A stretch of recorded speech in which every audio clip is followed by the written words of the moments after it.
Today we will be reading the first few chapters of Towers Falling by Jewell Rhodes. She is an author who has been awarded the Coretta Scott King Award for her book The Ninth Ward, which takes place in New Orleans. This book is going to take place in New York City, though. As we are reading today, on this side of the screen, I'm going to have some helpful context clues and little tidbits to help you while you're reading, just in case it maybe goes over some vocabulary we don't know, or if it mentions a place or location that is unfamiliar. So look to this side of the screen if it maybe says something you're not sure about. Alright. So, as I am reading, the words will appear here, and you guys can go ahead and follow along. So this is Towers Falling by Jewell Rhodes, published by Scholastic Incorporation. Dedicated to all who were lost and all who survived. So if you noticed back on this first page, it shows two towers, and then on our next page, it shows a different tower. So that will take an important turn in the story, so keep that in mind. Right. This land is your land, this land is my land, from California to the New York Island. Woody Guthrie, this land is your land.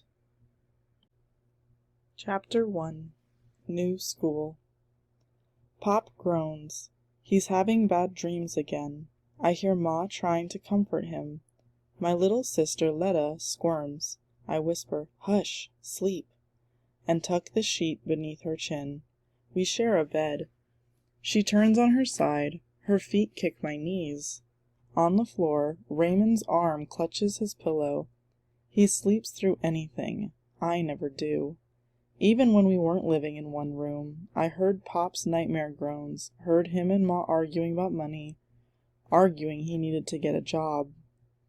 Pop didn't get a job. Ma's waitress job barely covers food. We ended up here, Avalon Family Residence. It sounds nice, but it's not. Peeling paint, cockroaches, and no water, refrigerator, or stove in our tiny room. We're squeezed together like rats. 5 people in a room instead of 1 or 2. No sense complaining, Ma always says. But it makes me want to burst, hit or break something. I'm the oldest. I've got to be responsible, and I hate it. I've got to get Raymond and Letta ready for daycare and watch them afterward. Pop doesn't do anything. After his bad dreams, he stands on the street corner. He doesn't talk with other out-of-work men. He freezes, like no one else exists. When his head aches fierce, he has to lie down. Nobody is allowed even to whisper or move. But his cough is worse. Sometimes he can't breathe, like he's got asthma or something. I pat Letta's head. Sleeping, she looks like a baby princess, but I don't tell her that. Eyes closed, I grimace. I wish I could sleep and have no worries like her. Today I start my new school. I worry if I'll like it. I worry if anyone will like me. Last year, even, my best friend Keisha stopped speaking to me when my family became homeless. Like it was my fault. Like I was going to give her germs or something. Like my family and me were just trash. Ma shakes me. She thinks I'm asleep. In the shelter, even when I'm awake, I sometimes keep my eyes closed. What I see makes me angry. Sad-looking people, nice but sad. Some creepy people, too. Homeless shelters have their own kind of gangs. I'm used to gangs. Places we lived always had gangs. But shelter gangs aren't about guns and drugs. They're about roaming, stealing, keeping an eye out for what can be taken. I'm not used to eating with thieves in a gross cafeteria, or passing them in narrow halls where they try to jump you, steal your shoes or money. I walk the halls with fists ready. Deja, Ma says softly. Here. A pink ribbon sways like a snake above my face. Ma knows I don't like pink, but she must have found the ribbon or bought it cheap.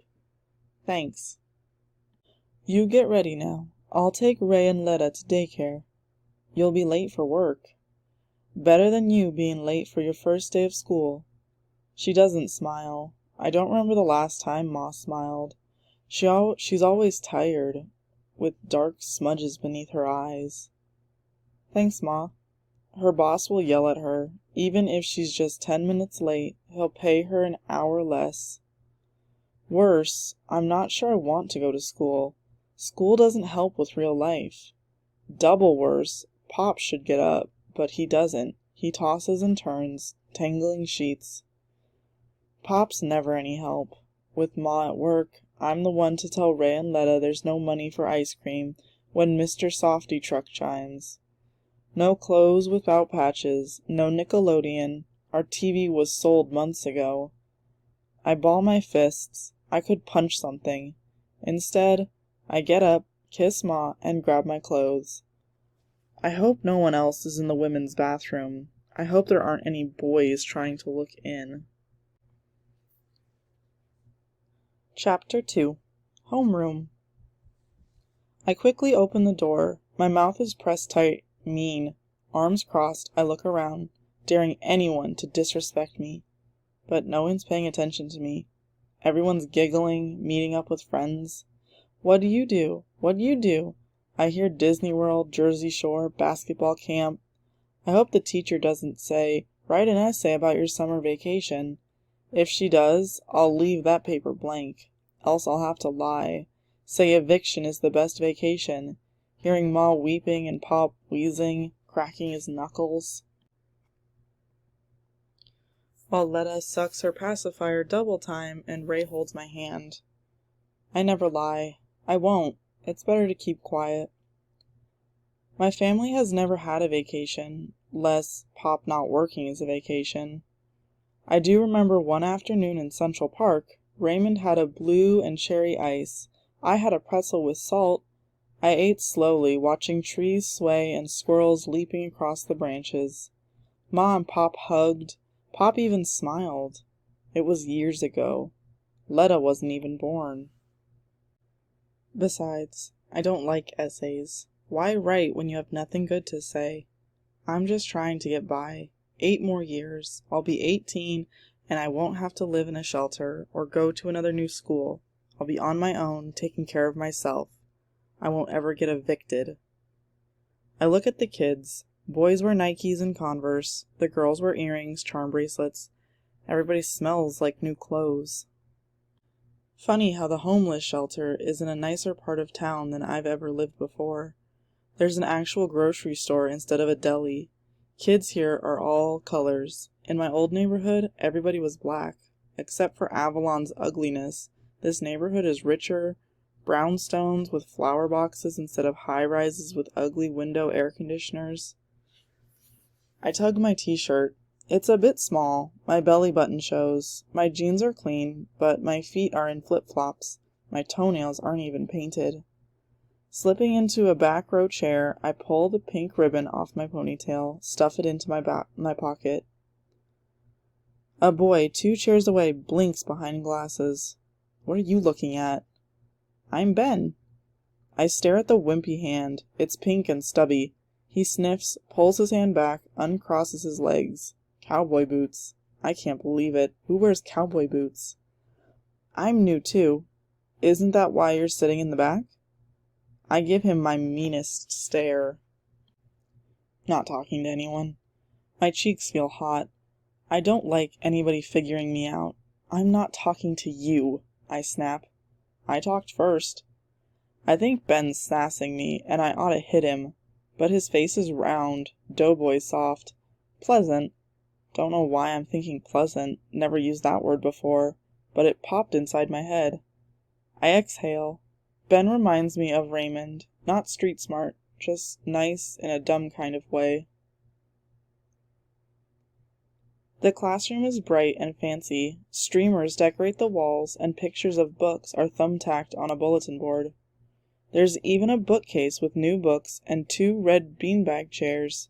A huge calendar with a picture of blue-green water hangs on the wall. An ocean? Brooklyn doesn't have oceans, just sidewalks, buildings, and boring rivers. One square has 1 for the first day of school. How many days do I have to be here? 1 is a lonely number, too. Nobody's paying me or Ben any attention. Girls are giggling, boys high-fiving and gently shoving each other like they've known each other forever. I groan. These kids have probably been together since 1st grade. My luck. I look at Ben. He's smiling like I'm his best friend. He's got freckles, wire-rimmed glasses, and hair so short he looks like he's a soldier. We're losers. I'd be cool if I had nicer clothes, but Ben will never be cool. Chapter 3. Miss Garcia. She's short, not much bigger than me. Her hair is curly black, her lips bright red, and she wears high heels. They click-click as she comes into the room, smiling, looking like a Barbie doll. At my old school, Mrs. Baker wore tennis shoes, sat always complaining about her feet hurt, teaching, running after you kids. I never saw her run once. Miss Garcia claps her hands. 1, 2, 3. Amazing. Kids quiet and sit in their seats, hands folded on their desks. No way. One kid dashes for his backpack. Charles, sit. Laser-eyed, Miss Garcia stares, and Charles, not even at Charlie, sits. I was just getting my pencil. You'll get it later. Then, as if she remembers, Miss Garcia says, Please, you'll get it later, please. Then she smiles extra wide, like the lips do on Mrs. Potato Head. She's nervous. Her red index finger taps the desk. Her forehead shines with sweat. Miss Garcia didn't even introduce herself. I know her name 'cause it's written in big script on the whiteboard. She stops smiling. Then, remembering, smiles again. I look over at Ben. He nods, looking at me. He's not dumb after all. He knows no teacher acts like this on the first day of school. At my old school, there were usually the bubbly types who work really hard and leave after a year. Or drill sergeants who shout, Do this, do that, stop talking! They yell until my head aches and I don't learn anything. Miss Garcia seems a bubbly type, but not so bubbly today. She also seems like a bubbly type who didn't quit teaching. At my old school, teachers were either really old with wrinkles and graying hair, or else young with ponytails and sometimes pimples. Miss Garcia's skin is clear, her hair loose, one finger is a diamond ring. New school year, pipes Miss Garcia. Principal Thompson wants us to try a new curriculum. She licks her lips. All lessons are to be integrated. What's that mean? This school is already integrated, more integrated than any other school I've ever been. In front of me, heads turn, kids whisper. Something's not right. Different. Even the 5th grade regulars are surprised by Miss Garcia's nervous squeaks. Be relevant, Principal Thompson likes to say. History is alive. I'm getting worried. Principals are always giving orders. Maybe Miss Garcia doesn't like it? Ben raises his hand. Yes. Miss Garcia squints at him like she's trying to remember who he is. Aren't you going to introduce the new kids? Every head spins toward us. I want to kick Ben. I hate being the center of attention. My clothes aren't fashionable. I don't even have a backpack. Or a pencil. I squint my don't you make fun of me look as hard as I can. Nobody stares back. Or gives me an evil look. One girl with a headscarf waves. I sigh. Doesn't she know she's supposed to play it cool? New kids have to prove themselves. My name is Benjamin Rubin III. Call me Ben. Voices murmur, gurgle, shout, Hi Ben. This here is, palm open, Ben waves toward me. I'm supposed to speak. I don't want to speak. but if I don't speak, they might think I'm afraid. Deja. Just Deja, I say. The original, one and only.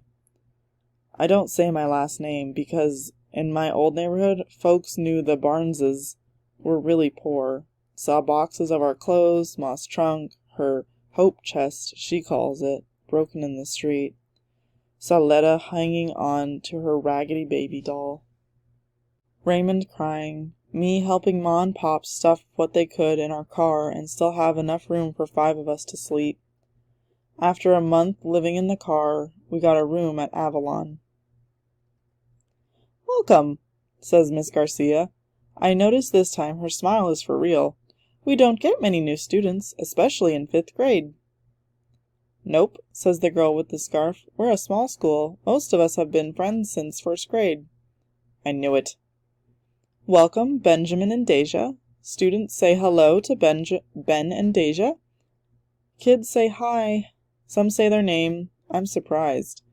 For the first time, Miss Garcia looks relaxed, happy. Then she stands taller, clasping her hands. We are going to have an interesting start of this year. Special. Miss Garcia is still smiling, but her voice trembles like special is a problem. She breathes deep and shakes herself. Her hoop earrings wiggle. Today is September 6th.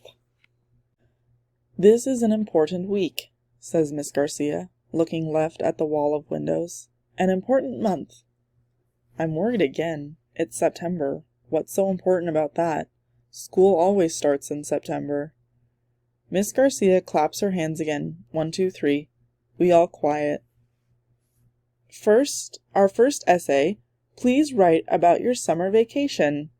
Everybody groans except Ben. He opens his backpack and hands me a number 2 pencil. I don't know why I take it.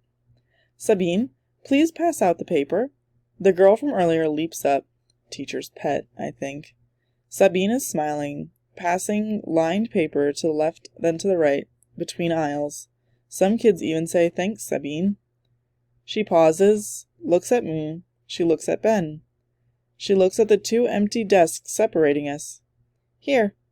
The lined paper flops like a dead bird's wing. I don't take it. Sabine places the sheet on my desk. Here. She smiles and turns to Ben. Thanks. Miss Garcia, I'm going to sit here, between Ben and Deja. That's fine. Sabine sits closer to Ben than to me. Good thing. I was going to yank her scarf off if she sat next to me. Chapter 4. Lunch. Sometimes it isn't about what you do, it's about what you see. The cafeteria is bustling with little kids opening superhero or My Little Pony lunchboxes. They're sitting at tables, legs swinging off the ground, giggling, unwrapping sandwiches, while teachers watch them.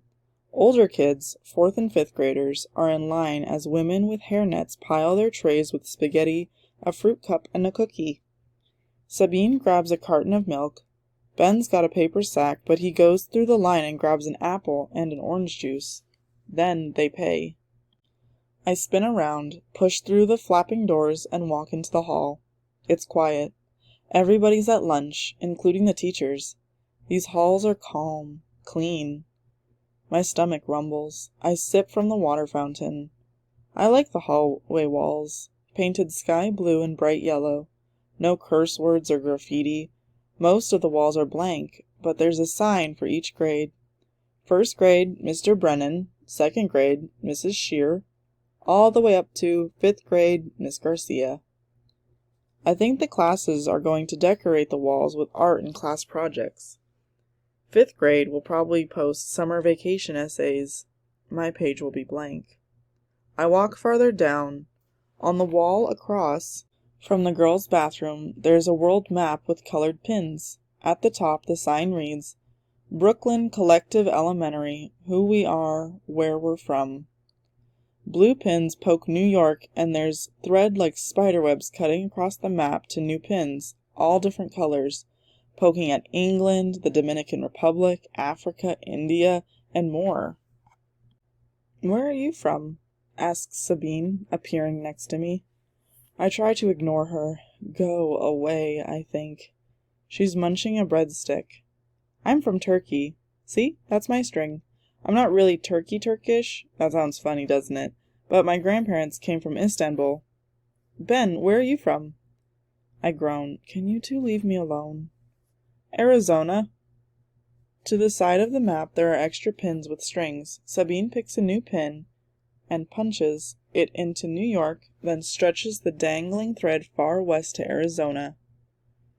Where next? What do you mean? Asks Ben. Your people, I say grouchy. She means, where do your people come from?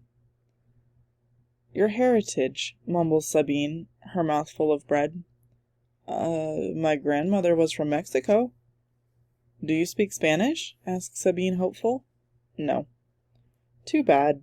Sabine pokes another pin in Arizona and pulls its thread down to Mexico. Ben and Sabine just stand there, saying nothing, driving me crazy. Ben's blinking, his palm touching Mexico. This is stupid, I say, sappy, like syrup. Better than sour, quips Sabine. Deja, I bet you're from Africa. No, I'm from Brooklyn. Minutu is from Africa, says Sabine. Nigeria, I think. He's a 4th grader. I meant long ago, murmurs Ben. You mean slavery? How come every white person sees a black person and thinks slavery?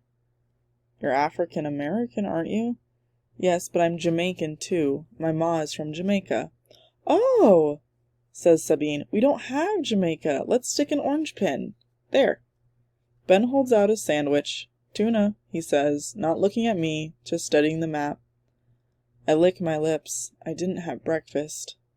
You can have my cookie, says Sabine, pulling it from her pocket. Chocolate chip. Ma says I'm not supposed to take anything from anybody, but I don't think Ben and Sabine count. They're kids. Nobodies.